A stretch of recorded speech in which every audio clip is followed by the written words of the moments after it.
My fiancée announced, "I want a polyamorous family, open marriage, multiple partners, the works." After 3 years together, I responded, "That's a big change." Then I told her I'm monogamous and that's not negotiable. When she gave me an ultimatum, polyamory or we're done, and I chose done, she panicked, realizing she'd just ended an engagement over a fantasy she'd seen on TikTok. I, 32 male, was looking at apartments online when my fiancée Rachel, 29, walked into the living room with that look. You know the one. The "I've been thinking" look that's never followed by good news. We'd been together 3 years, engaged for 6 months. Wedding was planned, deposits paid, invites ordered. Everything was moving forward exactly as planned. "We need to have a serious conversation about our relationship structure," she said. I looked up from my laptop. "Okay? What's going on?" She sat down, not next to me on the couch, across from me in the chair. "Already bad. I've been doing a lot of self-discovery work lately, reading, learning, watching educational content, and I need to tell you something important about who I am." My stomach dropped. Those words never end well. "I'm polyamorous." Dead silence. I could hear our upstairs neighbor walking around. "You want to open the relationship?" I asked. "It's not just opening it. I want us to practice ethical polyamory, multiple committed relationships that coexist. It's actually a really healthy and evolved way to love when you understand it properly." I put my laptop aside. "This is coming out of nowhere for me. Where's this from?" She immediately got defensive. "It's not coming from anywhere. This is who I've always been. I just didn't have the framework to understand it before. Rachel, we've been together 3 years, talking marriage. You've never once mentioned anything like this. Because society programs us to suppress these parts of ourselves. Monogamy is literally a patriarchal construct created to control women and limit human connection. I've been learning so much about kitchen table polyamory and relationship anarchy and—" "Hold on," I interrupted. "This is a massive change, like fundamentally changing what our entire relationship is."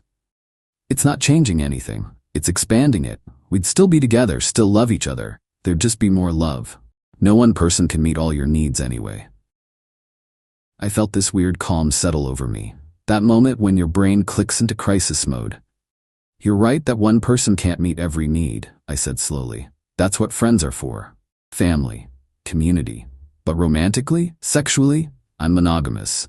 That's not something I'm willing to change." Her whole expression shifted. "You won't even consider it? That's pretty closed-minded." "It's not closed-minded to know what I want in a relationship. I'm not monogamous by default. It's what I actively choose." "But how do you know if you've never tried polyamory? You might love it. How do you know you're poly if you've never actually practiced it? We've been monogamous for 3 years." She stood up, started pacing. "This is exactly the resistance I was worried about. You're trying to control how I love people. Saying I need monogamy isn't controlling you. It's stating what I need to be in this relationship. You can love however you want, but I get to decide what kind of relationship I'm in. So you're just shutting this down? Won't even think about it?" "Think about what?" "You're asking me to fundamentally change my relationship values. That's not a small request." She grabbed her phone, pulled something up. "Look, I follow these polyamory educators on TikTok and Instagram. They talk about how, if your partner refuses to even consider ethical non-monogamy, that's a red flag. It means they don't actually care about your happiness or growth." I stood up too. "Or it means we're incompatible in a really fundamental way." "We're not incompatible, we're perfect together. You just need to evolve past outdated relationship structures." "I don't think monogamy is outdated. It works for millions of people. It works for me." She went quiet. Then, "I can't be monogamous anymore. I need this to be happy." Okay, that's all you have to say? What do you want me to say? You're telling me you need something I can't give you. That sucks for both of us, but it is what it is. So you're choosing monogamy over me? Over 3 years together? That one stung. You're choosing polyamory over me. It's the same thing, Rachel. No, it's not the same. I'm asking you to grow with me. You're just being rigid and refusing to change. Asking someone to change their core relationship needs isn't growth. It's incompatibility. Her voice got louder. If you actually loved me, you'd at least try. If you actually loved me, you wouldn't ask me to. We just stared at each other. The relationship was ending in real time and we both knew it. Finally, she said, "Then I guess we're done. I'm not going to suppress who I am for anyone. I'm not asking you to suppress anything. I'm just saying I can't be in that kind of relationship." "Fine, then it's over." She went to the bedroom. I sat back down, completely numb. 20 minutes ago I was looking at apartments for our future. Now my engagement was over. She came back out with an overnight bag. Lighter now, like she'd already processed it. "I'll stay at Whitney's tonight. We can figure out the apartment and stuff later." "Sure. Obviously the wedding's canceled. I'll call my parents tomorrow." "Okay." She grabbed her keys, stopped at the door. "You know, this really shows who you are. I thought you were different, more evolved." I didn't say anything. She left. I sat there for probably 2 hours just staring at nothing. Then I called my best friend Connor. "What's up, man? Rachel just broke up with me." "What? Dude, what happened?" I gave him the whole story. He was quiet for a bit. "Wait, she got into polyamory from TikTok and ended your engagement over it?" "Basically, yeah." "That's insane. How are you holding up?" "Honestly, I have no idea yet." The next day, my phone started buzzing. "Rachel, hey, can we talk? I think we both got too emotional last night." I didn't respond right away. Needed time to think. "Sure. What's up? I don't think we need to break up. We just need better communication." "About what?" "You want polyamory? I want monogamy. That's not a communication issue. But maybe we can compromise? Like we could start slow? You'd know about my other partners, but maybe not meet them right away?" I read that text 3 times. That's not a compromise. That's just you being poly while I'm monogamous, and supposed to be okay with it. You're being really unreasonable right now. How is knowing what I want unreasonable? My therapist literally said you're showing controlling behaviors by refusing to explore my needs. Your therapist said that? Or you told her a version of events, and that's what you heard? Same thing. It's really not. She called. I let it ring. She called again. I picked up the 3rd time. "Why are you avoiding me?" "I'm not avoiding you. I'm processing the fact that you ended our relationship last night. That's why we need to talk. I've been thinking too, and I keep coming back to the same thing. We want fundamentally different relationships. That's not something we can compromise on." "Yes, we can. If you just opened your mind even a little." My mind is open to monogamy, with someone who actually wants that too. Oh my God, you're so brainwashed by Disney movies and romance novels, and you're brainwashed by TikTok content creators apparently. That's not fair. Neither is asking me to change everything about how I do relationships because you spent a few weeks on social media. It wasn't just social media. I've been reading books, following actual researchers. For how long, Rachel? Silence. How long have you been researching polyamory? About a month and a half. I couldn't help it. I laughed. 6 weeks. We've been together 3 years, planning a marriage, but 6 weeks of poly content and suddenly you can't be monogamous anymore? Stop mocking me. I'm not mocking you. I'm pointing out that this seems really sudden, like maybe you're caught up in the excitement of something new, not discovering your core identity. You don't get to tell me who I am. You're absolutely right, but I get to decide if that's compatible with me, and it's not. She hung up. Seconds later, my phone buzzed. "I want my stuff from the apartment this weekend." "Okay, Saturday work?" "Fine." Update 1: Saturday comes around. Rachel shows up with her best friend Whitney and her mom Diane. Great, an audience. I'd already boxed everything up, made it easy, just sitting in the living room waiting. Diane walks in first, sees me, and her face does that thing. "I cannot believe you're doing this to her." "Hi Diane, good to see you too." She comes to you with her authentic feelings, trying to grow, and you just slam the door in her face? She told me she wants to date multiple people. I said I want monogamy. Those aren't compatible. Marriage is about compromise. We're not married, and some things aren't compromisable. Whitney jumps in. "Do you even know that polyamorous couples actually have lower divorce rates? It's scientifically proven to be healthier." "Cool. They should all date each other then." Rachel walks in. Won't look at me. Starts checking boxes. "Is everything here? Everything I could find. If I missed something, let me know." Diane's on a roll now. "You realize you're throwing away a beautiful relationship because you're too insecure to share?" "I'm not insecure. I'm monogamous. Those aren't the same thing." They're exactly the same thing. You're threatened by the idea of her with another man. Yeah, that's literally what monogamy is. Being exclusive. That's the entire point. Rachel finally speaks. Can we not do this here? But Whitney's going. You're really gonna throw away a whole wedding over this? She ended it. I just didn't beg her to stay. Because you don't actually love her. I looked at Rachel. Is that what you think? She chewed her lip, didn't answer right away. Then, I think if you loved me enough, you'd at least try. And I think if you loved me enough, you wouldn't ask me to. Diane scoffed. Selfish. Absolutely selfish. They loaded her stuff. 3 trips to the car. The whole time, Diane and Whitney kept making little comments under their breath. I just stood there and took it. As they're leaving, Rachel turns back one more time. You're really okay with this? Just throwing away 3 years? No, I'm not okay with it at all, but I'm also not going to pretend to be someone I'm not just to keep the peace. So polyamory would make you that miserable? Yes. Would monogamy make you that miserable? She hesitated. I don't think I can do it anymore. Not after learning what I've learned. Then yeah, we're done. They leave. The apartment is suddenly way too quiet. I sit on the couch and let myself actually feel everything. The loss, the confusion, the relief that it's over. My phone buzzes an hour later. Whitney. You're going to regret this so bad. She's amazing and you're too stupid to see it. Blocked. Then Rachel. Just so you know, I already have 2 people who want to date me. Already. What am I supposed to do with that? Good luck with everything. That's IT? That's all you have to say? What do you want me to say? I want you to fight for us. By becoming someone I'm not, that's not fighting for us. That's erasing me. No response after that. Few days later, the vendors start calling. The wedding venue, the photographer, the caterer. All asking about cancellation. Lost $3,000 to the venue. Non-refundable deposit. We'd split it, so I'm out $1,500. Photographer won't refund either. Another $800 gone. Caterer was slightly more reasonable. Gave back half. Still lost $600. I text her. We need to split the money we're losing on wedding cancellations. Why should I have to pay anything? You're the one who wouldn't compromise. You're the one who ended the relationship because you forced my hand. I call her. She actually picks up. I didn't force anything, Rachel. You gave me an ultimatum, polyamory or break up. I chose break up, that's on you.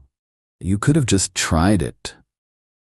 Tried something I fundamentally don't want. How is that reasonable? So I'm supposed to pay thousands of dollars because you're closed-minded. You're supposed to pay for half the deposits we both agreed to when we planned this wedding. That's how it works. I don't have that money right now. I had to put deposits down on a new apartment. Then we figure out a payment plan, but I'm not eating $4,000 in wedding costs by myself when we both made those commitments. This is exactly why we broke up. You care more about money and logistics than actual feelings. My feelings are hurt too, Rachel, but that doesn't make the vendors go away. Figure it out yourself. She hangs up. I forward her all the cancellation emails and Venmo request her for her half. She ignores it. My mom calls a few days later. Hi honey, I heard about the breakup. Are you doing okay? I'm hanging in there, Mom. Diane called me. Oh God. What'd she say? That you broke Rachel's heart by being controlling and refusing to let her live authentically or some nonsense. That's not what happened. I know that, sweetie. I told her if Rachel wanted to date multiple people, she should have figured that out before accepting a ring. She didn't like that very much. I actually smiled. Thanks, Mom. But really, are you okay? 3 years is a long time. I don't know. It's weird. I'm sad it's over, but I also feel like I avoided something way worse down the line. That's probably true. You're allowed to feel both things. After we hang up, I feel slightly better. At least someone gets it. Then the mail comes. Wedding invitation samples we'd ordered. Before everything exploded. Together with their families, my name and Rachel's last name joyfully invite you. Straight into recycling. That night, I'm seeing someone now. Seriously. His name is Trevor. Thought you should know. It's been 2 weeks since the breakup. Okay. That's all you have to say? Congratulations? I want you to care. I do care. I care that you're apparently totally fine 2 weeks after ending a 3-year relationship. Makes me wonder if this poly thing was really about already having someone waiting. How dare you? Trevor and I connected after the breakup. Sure, You're such a jerk. You texted me to announce you're dating someone. What kind of response were you expecting? No reply. But an hour later, she posts a photo with Trevor on Instagram. Super cozy. Caption: when someone finally gets you, # new beginnings. I mute her on everything. Should have done that sooner. Update 2. So Trevor didn't work out. Shocking, right? Rachel posts this vague thing about people who claim to understand polyamory but can't actually handle it, and suddenly she's single again. Then, hey, can we meet for coffee? Why? I just want to talk, please. Against every instinct, fine. When? We meet at a coffee shop, neutral ground. She looks exhausted. Thanks for meeting me. What's going on, Rachel? I've been doing a lot of thinking, about us, about what happened. Okay, and I think maybe I was too hasty about the whole poly thing. I just look at her, like I still think I'm poly. But maybe we could have figured something out, some kind of compromise. We already talked about this. There's no compromise between poly and mono. But what if we did like a don't ask, don't tell thing? I do my thing, you do yours, we stay together? That's still polyamory, Rachel, and I'd still be miserable. You don't know that. Yes, I do, because I know myself. This isn't new information about who I am. She tears up. I miss you. I miss what we had. I miss it too. But that version of you wanted monogamy. This version doesn't. I could try. We could go to couples therapy. You literally gave me an ultimatum. Accept polyamory or we're done. I chose done. You don't get to take that back now that Trevor bailed. This isn't about Trevor, isn't it? You were totally fine with the breakup when you had him. He's gone and suddenly you want to compromise? She wipes her eyes. That's not fair. Neither was blowing up our engagement over something you learned about on TikTok last month. It wasn't just TikTok. You're right, 6 weeks of research. My bad. Why do you keep throwing that in my face? Because you ended 3 years in a wedding over content you consumed for a month and a half. People are staring. She lowers her voice. I made a mistake, okay? I'm admitting it. What mistake? Wanting to be poly or giving me an ultimatum? Both? Rachel, you can't take this back.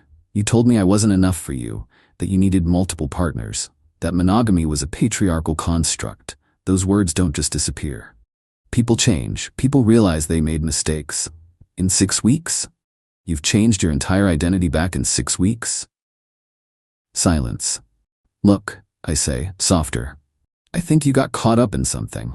Some algorithm fed you content that made everything seem wrong with what we had.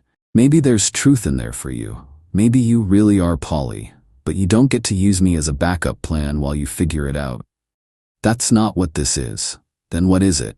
It's me realizing I screwed up and wanting to fix it. Fix it how? By going back to monogamy? Would that actually make you happy? She doesn't answer right away. That tells me everything. I don't know, maybe if we really worked on it? That's not a foundation for a marriage. That's settling. Why are you being so stubborn? Because I don't want to be someone's compromise. I want to be with someone who genuinely wants the same kind of relationship I do. Not someone trying it on like shoes to see if it fits. She starts really crying now. I don't know what I want anymore. I know. And that's okay, but you can't expect me to wait around while you figure it out. So we're really done? Just like that? Yeah? We really are. She leaves. I stay and finish my coffee. It feels final this time. No more what-ifs. That night, her mom texts me. You made my daughter cry. I hope you're happy with yourself. I don't respond. About a week later, she sends this long email, all about how she's been processing everything and doing the work, and she's realized that monogamy could work if we really committed to communication and growth together. I rate it twice. Then respond. Rachel, I appreciate you reaching out, but I've thought about this a lot too. The way this ended, with you saying you couldn't be monogamous anymore, that you needed polyamory, I can't come back from that. Even if you've changed your mind now, I'll always wonder if you're settling, or if 6 months from now you'll want to open things again. I can't build a marriage on that foundation. I really do wish you well, but I need to move forward. Her response, you're giving up on us. You gave up on us when you issued that ultimatum. I'm just accepting what you decided. That was the last message between us. Final update. It's been about 3 months total now. I'm doing all right. Not amazing, not terrible. Just all right. The apartment feels less empty. Got some new furniture, rearranged things, started cooking actual meals instead of takeout, seen friends more, went on a couple dates. Nothing serious yet, but it's nice to meet people who aren't trying to fundamentally restructure my relationship philosophy. Connor asked me last week if I regretted not trying poly for her. Nah, I said. I regret not seeing the signs sooner that we wanted different things, but I don't regret being honest about what I need. Heard through mutual friends that Rachel's still dating around, still calling herself poly. Good for her, honestly. Hope she finds what she's looking for. The wedding deposits still sting, $2,000 down the drain. But better than committing to something that would have made me miserable long term. Someone asked on one of my posts if I'm against polyamory. I'm not. I'm against being pressured into relationship structures that don't work for me. If it works for other people, genuinely good for them. It doesn't work for me. That's allowed. Still processing everything. Honestly, 3 years is a long time to just walk away from, but I'm getting there. Rachel texted last week, just, hope you're doing well. Didn't respond. There's nothing left to say, just moving forward. One day at a time.